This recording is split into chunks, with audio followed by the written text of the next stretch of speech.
गेहूँ की फसल में खाद और सिंचाई का अच्छी तरीके से प्रबंध करने के 5 बेहतर तरीके। किसान भाइयों, अगर गेहूँ की फसल में अच्छी पैदावार प्राप्त करने के लिए सही खाद और सिंचाई प्रबंध का बहुत महत्व है।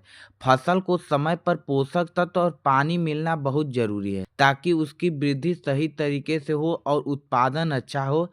इस ब्लॉग में हम जानेंगे खाद और सिंचाई का सही उपयोग कैसे करें, इसमें किसानों को आर्थिक लाभ कैसे मिलता है। नमस्कार किसान भाइयों, देसी खेती बाड़ी चैनल में स्वागत है। किसान भाइयों, पहली हम विधि जानेंगे खाद प्रबंधन। खाद को हमको कैसे प्रयोग करना चाहिए। गेहूं की बेहतर वृद्धि और पैदावार के लिए पौधों को नाइट्रोजन, फास्फोरस, पोटास और जिंक जैसे पोषक तत्व की आवश्यकता होती है। अगर पोषण में कमी हो जाए तो फसल कमजोर हो जाती है और उत्पादन पर बड़ा असर पड़ता है। पहली खाद के बारे में बात करेंगे, डीएपी। डीएपी गेहूं की फसल को फास्फोरस और नाइट्रोजन की आपूर्ति करता है।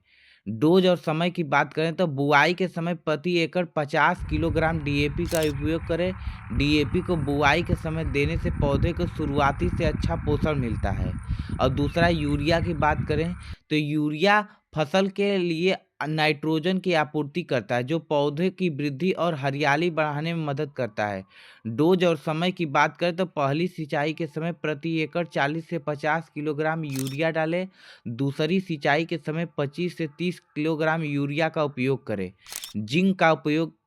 जिंक गेहूं में क्लोरोफिल और मेटाबॉलिक क्रिया में भाग लेता है, जिससे फसल में दाने बेहतर बनते हैं और उपज में बढ़ोतरी होती है। डोज और समय की बात करें तो प्रति एकड़ 5 किलोग्राम जिंक सल्फेट पहली सिंचाई के समय उपयोग करें। सिंचाई प्रबंधन की बात करें, दूसरा नियम है फसल के लिए सही समय पर पानी देना।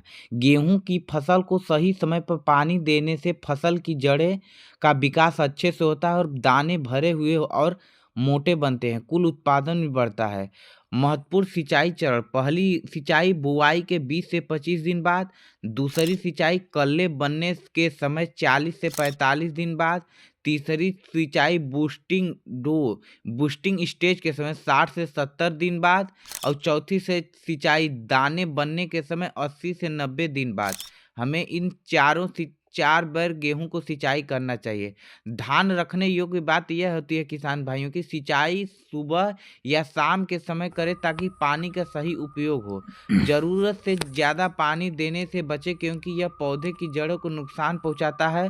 यदि पानी की कमी हो तो केवल महत्वपूर्ण चरणों पर सिंचाई करें। किसान भाइयों, खाद और सिंचाई का अच्छे से अब हम अगर प्रबंध करते हैं तो हमें लाभ भी होता है, जैसे कि खाद और सिंचाई गेहूं की दानेदार गुणवत्ता और मात्रा को बढ़ाता है और पोषण और पानी का सही प्रबंध फसल के रोगों से बचाता है, जिससे बाजार में उच्च मूल्य मिलता है और लागत में कमी होती है। समय पर पोषण और सिंचाई से दोबारा खर्च कम होता है। और हमें इसका उपयोग कैसे करना चाहिए? डीएपी को बुआई के समय जमीन में दे। पहली सिंचाई के रूप में यूरिया और जिंक सल्फेट का जरूर प्रयोग करें। और सिंचाई का उपयोग कब करना चाहिए? सिंचाई की अवस्था और देने का समय विशेष ध्यान दें। सुनिश्चित करें कि पानी खेत में समान रूप से पहुँचे। पानी की कमी की स्थिति में केवल महत्वपूर्ण चरणों पर ही सिंचाई करें। एक बात और ध्यान दें किसान भाइयों कि खाद और सिंचाई प्रबंध गेहूं की फसल में अधिक उत्पादन और बेहतर गुणवत्ता सुनिश्चित करता है। डीएपी, यूरिया और जिंक का सही समय और सही मात्रा में उपयोग करें।